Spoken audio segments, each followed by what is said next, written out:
Hey, are you trying to connect your AirPod 4s to your PS5? And when you go to the Bluetooth accessories and you pair, like so, I'm going to demonstrate, and you see the AirPods pop up, when you select on them, what's going to happen is, even though that they pop up in the Bluetooth accessories and you put yes, it will show you that the PS5 does not support Bluetooth audio accessories.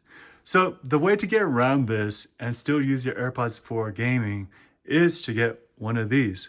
Now this is an audio transmitter, and it's a Bluetooth audio transmitter, and it's quite small and simple.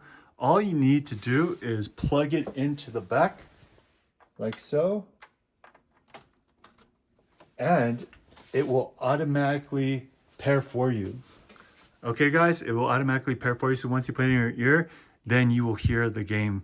All right, so go ahead and try that at home. I'll put a link for the transmitter, and I hope this video helps. If it does, please consider liking, commenting, and subscribing, and see you next time. Bye-bye.